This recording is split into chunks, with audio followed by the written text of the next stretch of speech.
أشرف المرسلين وعلى آله وأصحابه أفضل الصلاة وأكمل التسليم.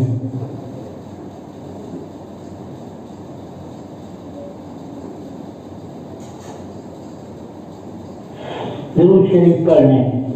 اللهم صل على سيدنا ومولانا محمد وعلى آله وأصحابه بارك وسلم. آج حضور سرکار سیدنا غوث اعظم قطب عالم محبوب سبحانی سیدنا الشیخ عبد القادر جیلانی رضی اللہ تعالی عنہ کی 70 شب ہے.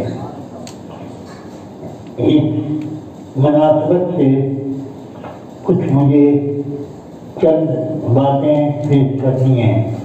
وجہ یہ ہے کہ وقت اتنا نہیں ہے کہ میں کوئی لمبی تقریر کر سکوں. اس لیے آپ تمام حضرات سے گزارش ہے کہ بہت سماعت کریں. اللہ تبارک و تعالیٰ نے اپنے سب سے زیادہ معظم محبوبوں کو نبی بنایا ہے، رسول بنایا ہے. اور حدیث شریف کے اشاروں سے بھی یہ معلوم ہوتا ہے کہ سید کائنات صلی اللہ علیہ وسلم کی امت نے ایسے قرآن عظیم کے اور احادیث کریمہ کے ماہرین فقہا اللہ کے برگزیدہ محبوب بندے جس کو اولیاء کرام کہا جاتا ہے، وہ کسی نہ کسی نبی کا جلوہ ہوتے ہیں. اسی چیز کو سیدنا غوث اعظم رضی اللہ تعالی عنہ نے فرمایا وَكُلُّ وَلِيٍّ لَهُ قَدَمٌ وَإِنِّي. ہر ولی کسی نہ کسی نبی کا حضر ہوتا ہے اور میں سید کائنات بدر کمال سیدنا محمد رسول اللہ صلی اللہ علیہ وسلم کا جلوہ اور ان کا حضر ہوں.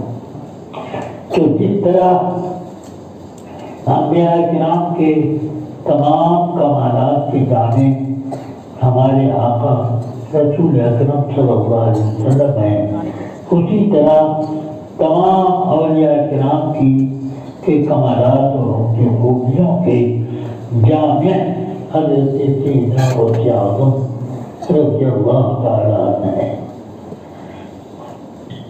اور حضرت سیدنا شیخ محمد مغربی رحمۃ اللہ تعالی علیہ کا جو واقعہ نفحات الانس اور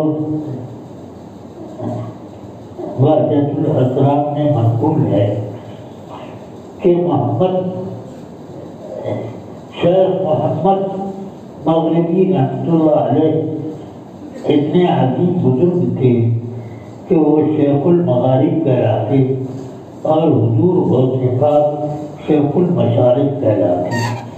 یعنی پورب کے بزرگوں کے شیخ حضرت غوث پاک ہیں، پچھم کے بزرگوں کے شیخ حضرت سیدنا شیخ محمد مغربی رضی اللہ تعالیٰ عنہ. ایک روز حضرت شیخ مغربی رضی اللہ تعالیٰ عنہ اپنے مریدوں کے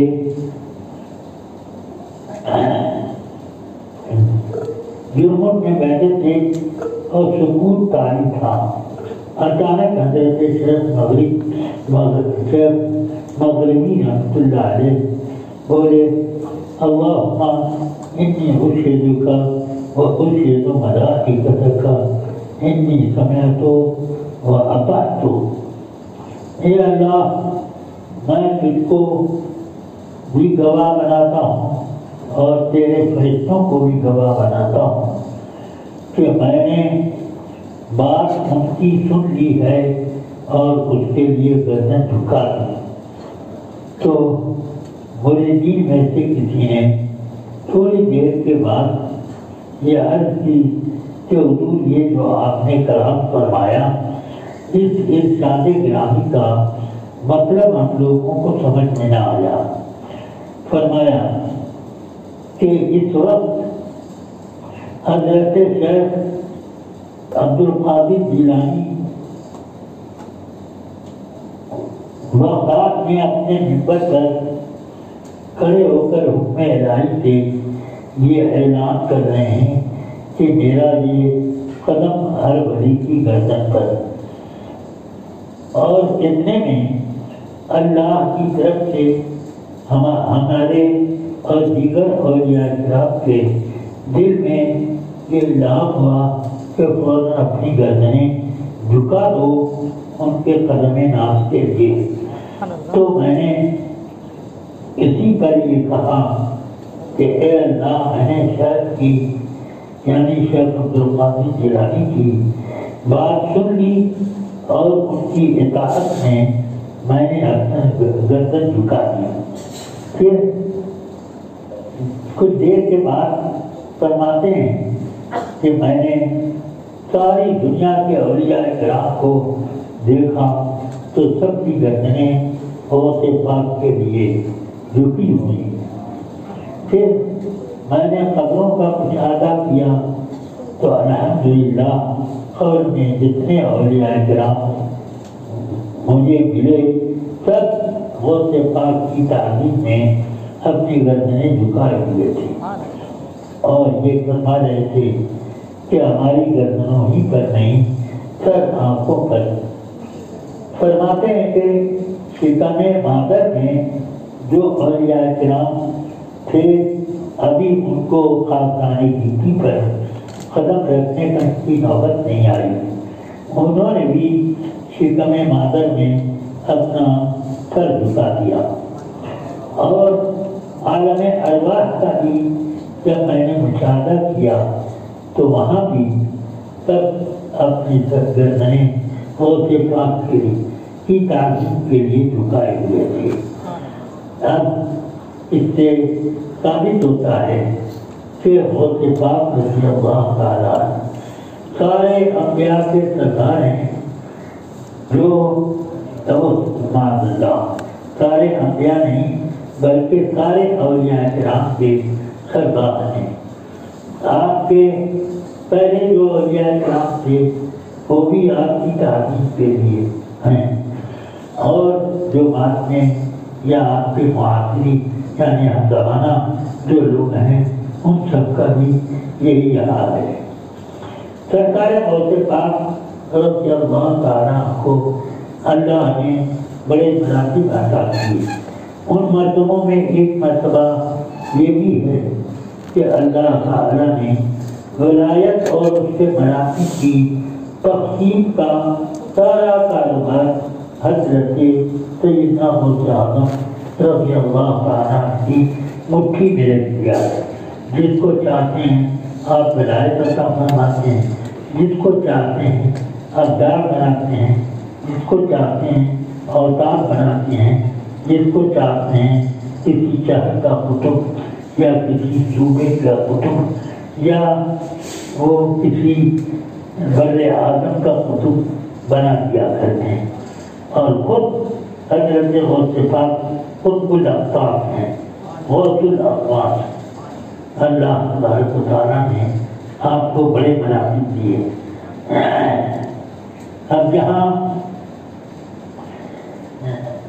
ایک یہ واقعہ میں سننے کا ہے کہ حضرت سیدنا علی بن حجر حضرت رضی اللہ تعالیٰ جو سرکار غوث پاک کے اجلائے خلفاء میں سے ایک ہیں، وہ فرماتے ہیں کہ جب واقع ہوا واد پاک ہوتا سیدنا موسی اعظم رضی اللہ عنہ کو، تو ہم بڑے بڑے خلفاء کو یہ آرڈر ہوتا تھا کہ آگے بیٹھا کرو، تو ہم لوگ سامنے بیٹھتے تھے۔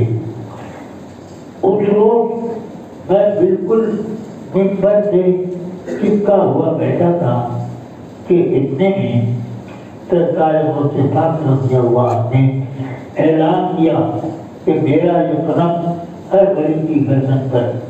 میں سوچنے لگا کہ پتہ نہیں میں ولی ہوں کہ نہیں، مگر گردن اپنی آنکھوں پر ان کا قدم ناز رکھ لوں تو مجھے پوری امید ہے کہ مجھے اس نسبت سے ولایت کا کام مل جائے گا۔ اس لیے میں نے ممبر کی سیڑھی پر اپنا قدم رکھا اور دونوں ہاتھ سے سرکار موسی پاک کے ایک قدم ناز کو پکڑا اور اپنے گردن پر سر پر رکھ دیا۔ سر پر آپ کا قدم پڑتا تھا، دیکھتا ہوں کہ میں عرش الہی کے نیچے پہنچ گیا۔ سارا عالم ملکوت، عالم ناسوت، یہ سب بالکل میرے سامنے آفتاب کی طرح روشن سب میں دیکھ رہا ہوں، بلا شبہ سب کچھ میرے۔ تو یہ ہوا کہ اب غوث پاک رضی اللہ عنہ کے لیے جن لوگوں نے اپنا سر جھکایا تو صرف غوث پاک کی تعظیم ہی نہ ہوئی، بلکہ انہوں نے اپنی بھی تعظیم کا انتظام کر دیا کہ ان کے مراتب اتنے بلند ہو گئے کہ حضرت سیدنا ابن حجر عزیز رضی اللہ تعالیٰ سے پوچھئے کہ آپ نے سرکار کا قدم ناز اپنے سر پر رکھا تو کیا مراتب ملے؟ یہ سیدنا غوث اعظم رضی اللہ تعالیٰ کی شان یہ تھی کہ لوگوں کے دلوں کی باتیں دیکھتے تھے اور لوگوں کے خواب بھی آپ کے سامنے روشن تھی اور لوگوں کے ہر طرح کے خیالات پر آپ کو پورا مشاہدہ حاصل تھا۔ چنانچہ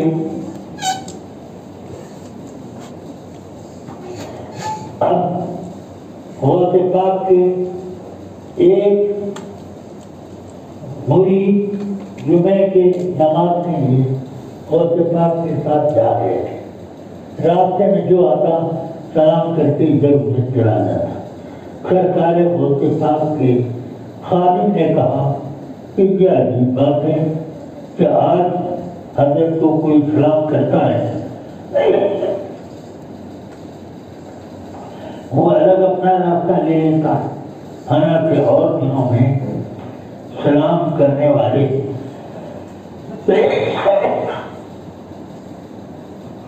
غوث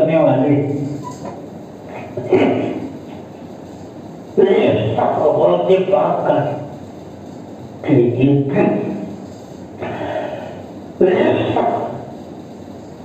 غوث پاک کے ایک گرد جرمٹ لگا لیتے ہیں۔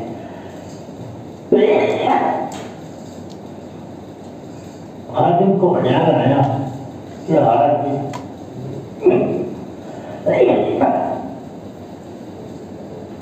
حضرت کی شان کا مظاہرہ باقاعدہ نہیں ہو رہا، اس لیے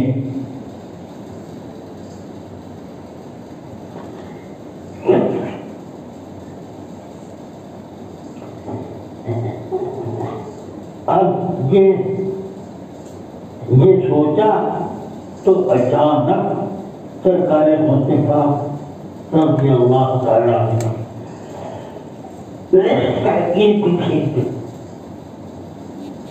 انسانوں کی بھیڑ لے گئی. خالق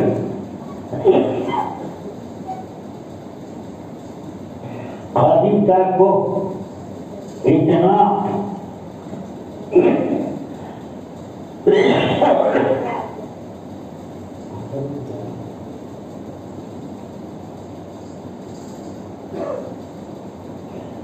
خادم صاحب کو بھیڑ سے اتنے دھکے لگے کہ وہ دور کنارے پہنچ گئے.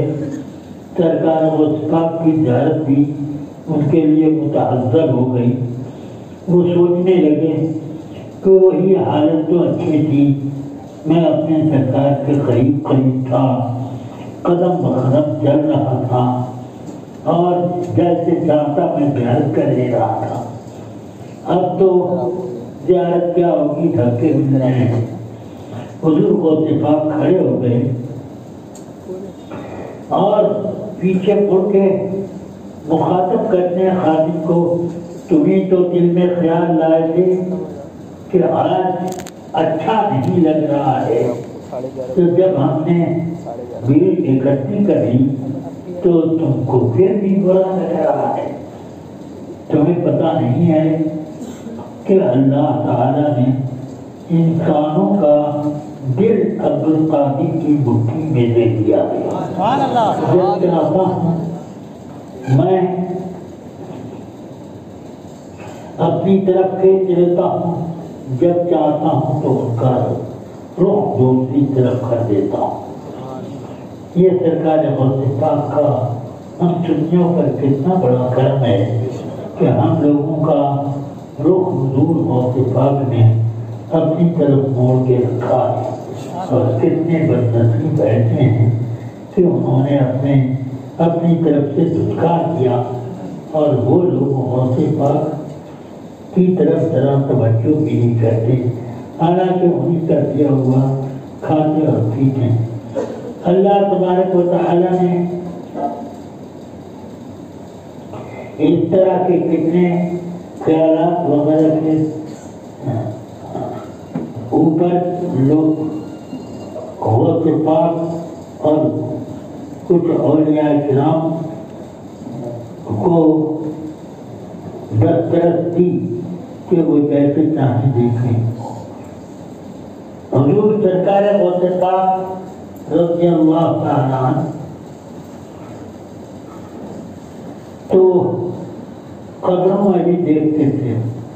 آپ کے شیخ حضرت سیدنا شیخ حماد عباس رضی اللہ تعالیٰ جو قطب بغداد کہلاتے تھے، وہ ان کی وفات کے بعد حضور غوث پاک ان کے روضے کی زیارت کے لیے گئے اور زیارت کے میں اتنی دیر تک قیام فرمایا کہ اب مریدین وغیرہ سوچنے لگے کہ آخر کیا معاملہ ہے کہ اتنا لمبا آپ نے فاصلہ لے رکھا.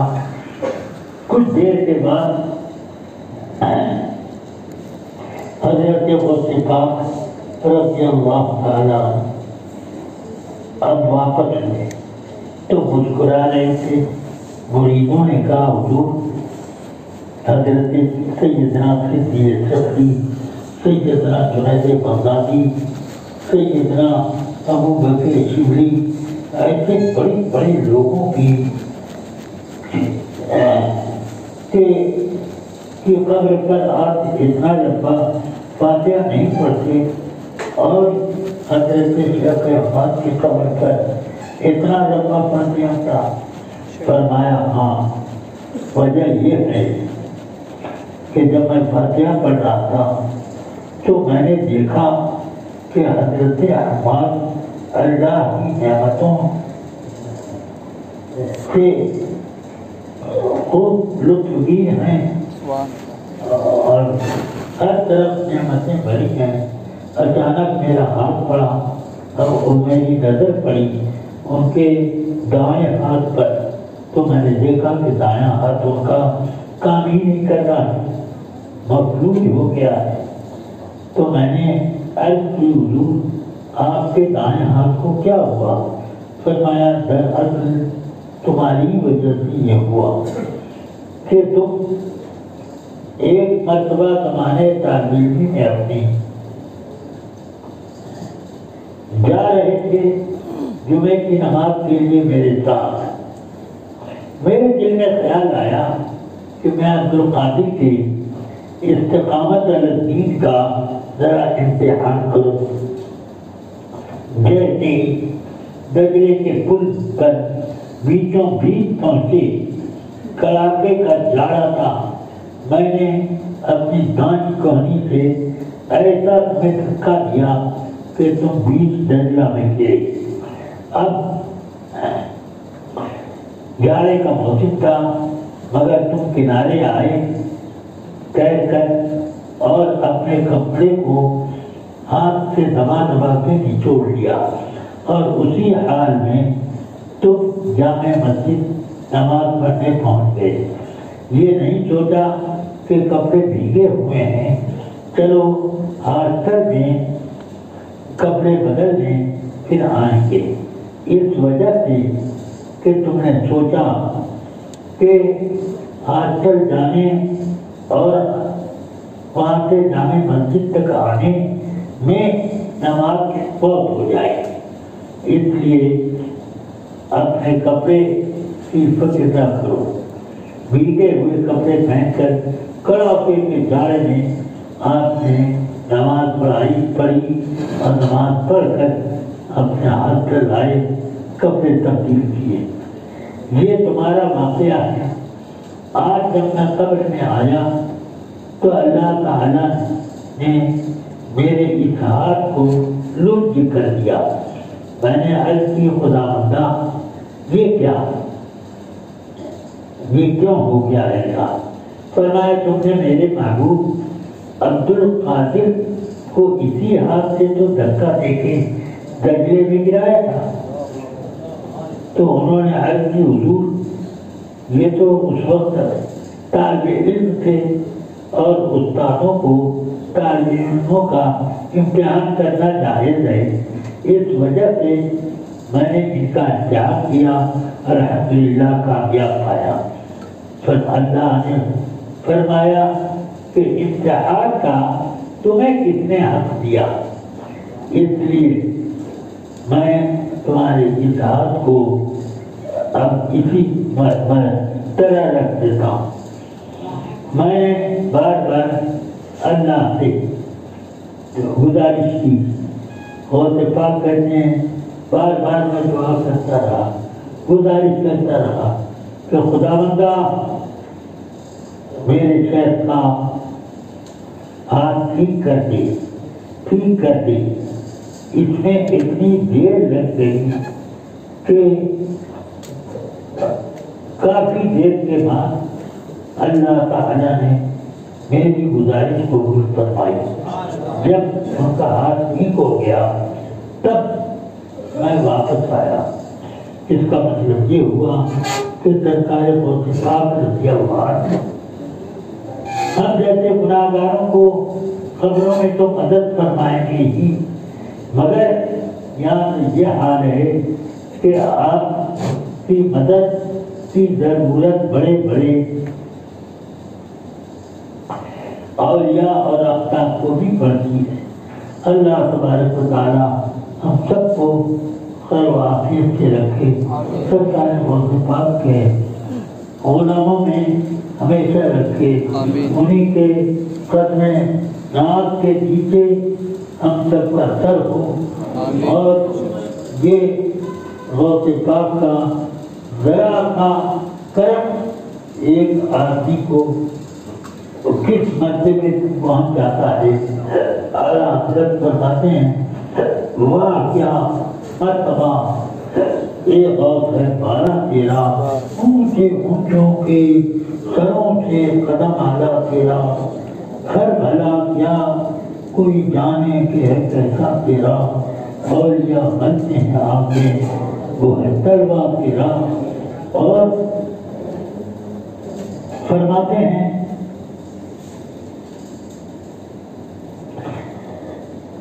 کیا دبے جس سے حمایت کو پنجہ تیرا، شیر کو خطرے میں لاتا نہیں کتا تیرا۔ الحمدللہ حضور غوث پاک رضی اللہ تعالیٰ صرف یہ نہیں کہ پیری مریدی کرتے تھے، بلکہ الحمدللہ آپ کی شان محب الدین ہے، اور آپ کی وجہ سے عرب میں اور عجم میں دین کی احیاء، دین کا احیاء ہوا۔ اللہ تبارک و تعالیٰ ہم سب کو غوث پاک کے کم سے مالا مال فرمائے۔ آپ نے بد مذہبوں کا ڈٹ کر رکھ دیا ہے، اس زمانے میں جتنے بد مذہب تھے سب آپ سے خوف زدہ رہتے تھے۔ اللہ تبارک و تعالیٰ مجھے اور آپ کو اور تمام اہل سنت کو اپنے حفاظت میں رکھے۔